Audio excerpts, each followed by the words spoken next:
Las propuestas que construimos en los congresos en materia de o en relación con las políticas del departamento, que son derechos humanos, paz y solidaridad, posteriormente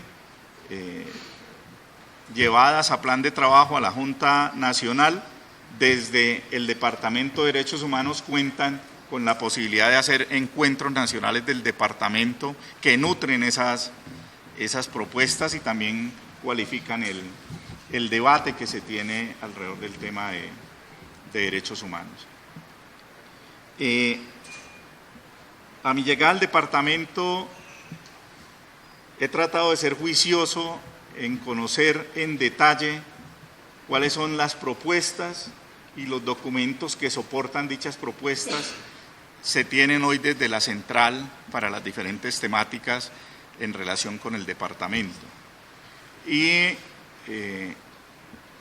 vamos a hacer un esfuerzo, y digo vamos porque tiene que ser decisión del comité ejecutivo, de hacer unos ajustes que posibiliten fortalecer estas propuestas desde nuestra experiencia. Y estas propuestas o estas líneas tienen que ver básicamente con 4 temas. Los voy a enunciar y enseguida haré un par de comentarios de cada uno de los temas. El primer tema relacionado con todo el tema de libertades sindicales. El segundo tema, el tema de derecho de las víctimas, con un enfoque integral de derechos de las víctimas. El tercer tema, el tema del movimiento sindical y la construcción de paz. Y el cuarto tema, todo el tema de garantías alrededor de cuáles son las políticas que nos van a permitir desarrollar esa actividad sindical. Algunos de los temas ya los hemos venido trabajando con compañeros del Ejecutivo, pero los 2 últimos meses del Ejecutivo el esfuerzo mayor lo dedicamos a lograr sacar avantes los congresos que acabamos de cerrar. En ese orden de ideas, en el próximo comité ejecutivo, esta propuesta pues va a ser llevada al comité y socializada con todos los miembros del comité para mirar si son viables estos ajustes o no. El primer tema, el tema de libertades sindicales. Más allá de la discusión y el ejercicio de exigibilidad de carácter jurídico que se puede hacer tanto en instancias nacionales como internacionales frente a este tema de libertades sindicales, desde el departamento consideramos que hay que profundizar un debate en encontrar cuáles son los elementos de la realidad colombiana que impiden que el derecho de libertad sindical se garantice y desarrolle. Porque si no logramos encontrar esos elementos y plantear acciones contundentes al gobierno nacional y a los empresarios para quitar esos obstáculos del desarrollo efectivo de la libertad sindical, de nada sirve que exista la libertad sindical reconocida como un derecho. Y cuando hablamos de libertades sindicales, hablamos de lo que enmarca en términos de derechos, en un enfoque de derechos, el tema de las libertades sindicales, es decir, el derecho al trabajo, el derecho a asociación, el derecho a huelga, el derecho a la actividad sindical como tal, cómo se desarrolla, qué entendemos nosotros, los dirigentes sindicales y los sindicalistas, por actividad sindical y cómo vemos que se está viendo limitada esa actividad sindical, porque una reflexión importante en esto de la criminalización. Aquí el tema es, en una época nos llevaron a la cárcel, ¿cierto?, quien está aquí parado, hace parte de ese grupo de dirigentes sindicales que fuimos a la cárcel y fuimos acusados de guerrilleros en ese momento y demostramos ante los estrados judiciales toda la manipulación que el Estado colombiano y ese terrible momento que vivió este país de justicia sin rostro, como lo decía el maestro Eduardo Umaña, no había rostro de justicia en esa modalidad de justicia, pero pudimos salir avantes en ese momento y demostrar toda esa hazaña que había por parte del Estado colombiano contra la dirigencia sindical. Pero el tema es que hoy se convirtió delito en este país constituir un sindicato. Y no porque esté tipificado penalmente en el Código Penal colombiano, sino porque la acción inmediata y la respuesta inmediata de empresarios o patronos a la constitución de un sindicato es o el despido de trabajadores o el veto de trabajadores. Algunas empresas se dan el lujo de pedir cartas firmadas a título personal donde usted certifique o testifique que usted no está afiliado a una organización sindical para acceder a un puesto de trabajo.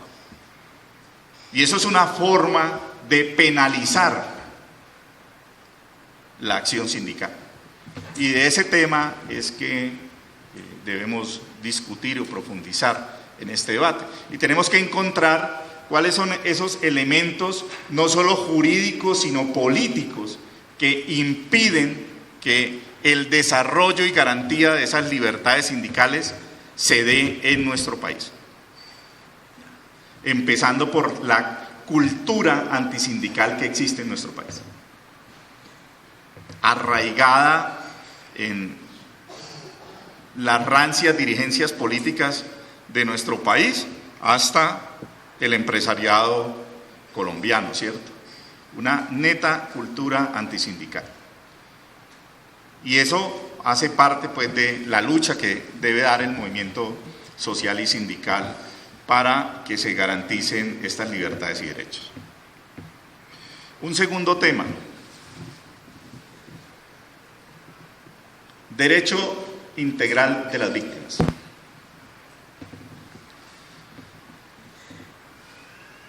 Desde el departamento consideramos muy importante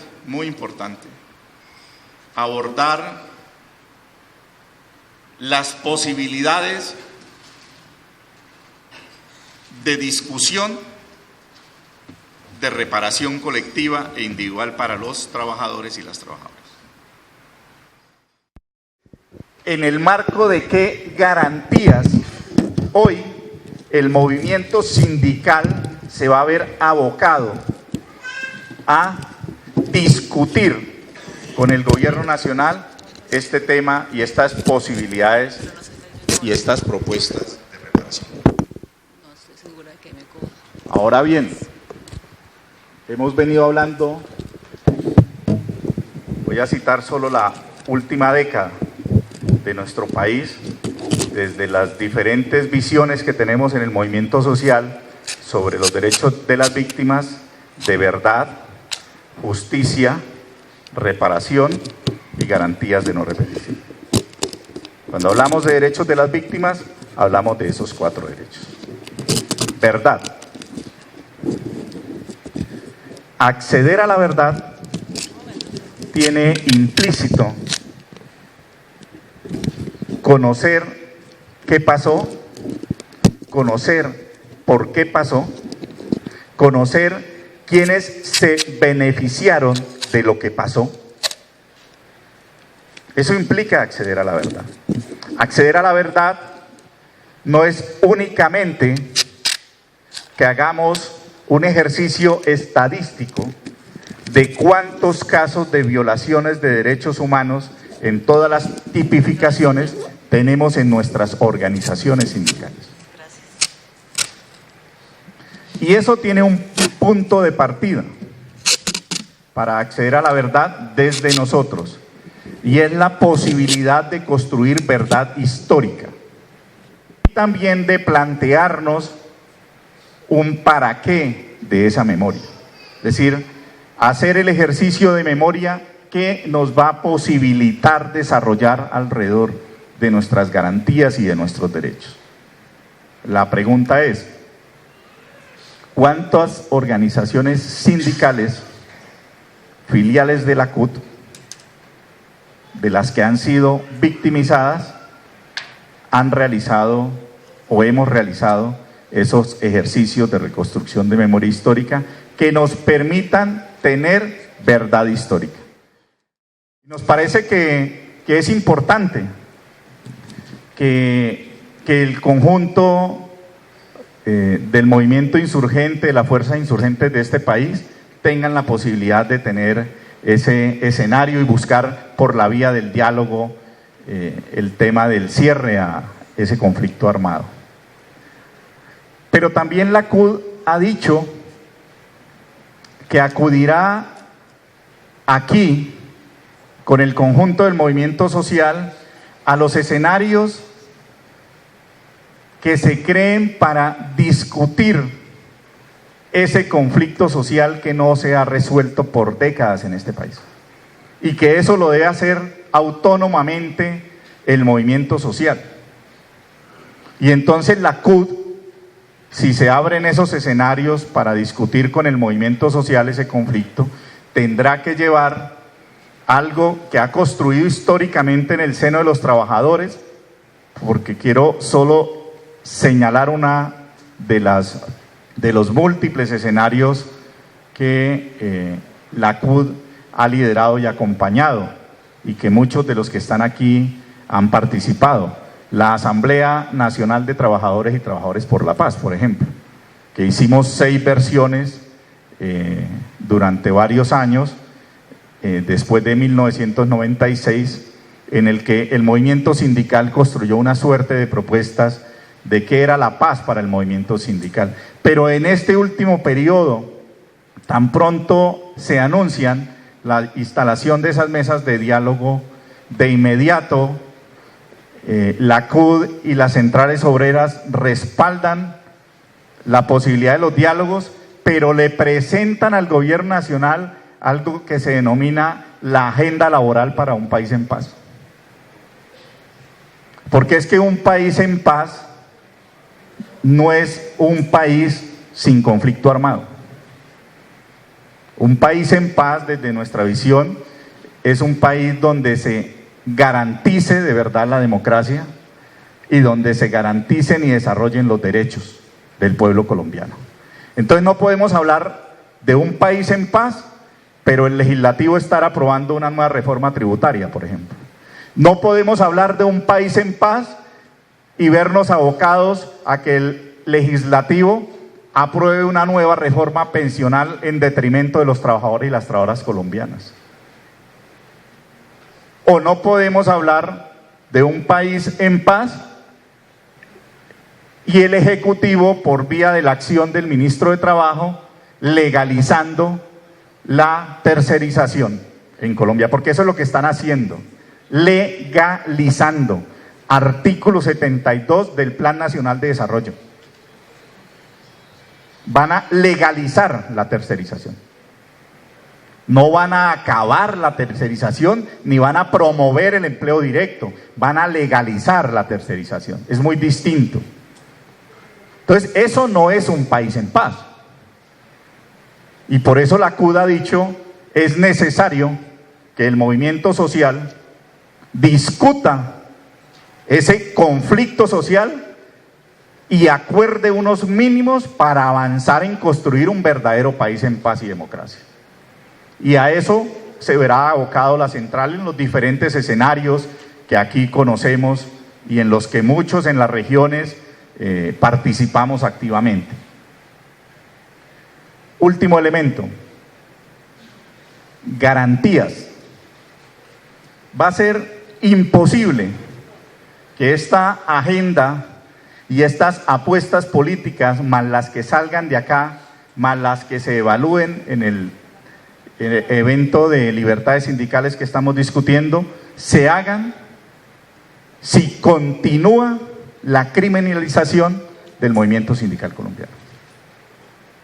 si se sigue deteniendo dirigentes sindicales, si se sigue impidiendo la movilización, si se siguen creando leyes como la de seguridad ciudadana, en la que ahora que se presenten los casos con lujos de detalles, nuestros dirigentes sindicales y nuestros abogados defensores van a mostrar a cuántos años de cárcel se ha visto abocado nuestra dirigencia por participar activamente en ejercicios de movilización social y de protesta social en el país. Pero también es necesario que pare la eliminación física de dirigentes sindicales y que haya unas políticas fuertes de protección de la dirigencia sindical en Colombia y del conjunto del movimiento sindical en Colombia. En ese orden de ideas, con el presidente de la central, hace 15 días estuvimos desde el Departamento de Derechos Humanos preocupados por esta situación en una reunión con el ministro de Gobierno. Y le explicábamos en detalle estos temas al ministro.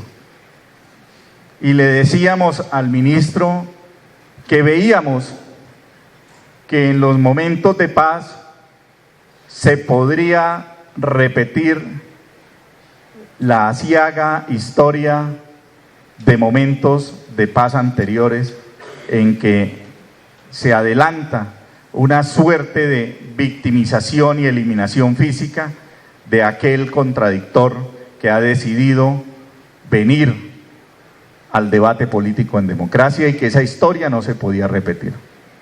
Y que equivocado estaría el gobierno si creía que tener acuerdos firmados con la insurgencia era equivalente a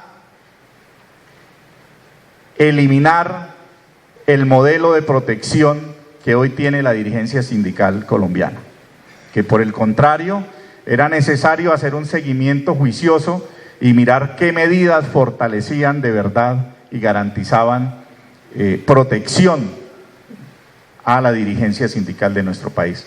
En ese orden de ideas quedamos de continuar discutiendo este tema y quedó agendada una reunión que esperamos se haga la próxima semana con el director nacional de la Unidad Nacional de Protección para discutir cuál sería ese modelo de protección para la dirigencia sindical de la CUT y sus sindicatos nacionales en términos de lo político, pero también en términos de garantías reales y concretas, lo que conocemos como garantías materiales. En términos generales, compañeros y compañeras, desde el departamento hacia allá vamos a encaminar nuestros esfuerzos, y digo nuestros porque no van a ser el esfuerzo del director del departamento, sino deben ser el esfuerzo del departamento en su conjunto y el esfuerzo de la central en su conjunto. Y cuando digo de la central en su conjunto, incluyo a los sindicatos, tanto nacionales como departamentales y como municipales, afiliados a la central.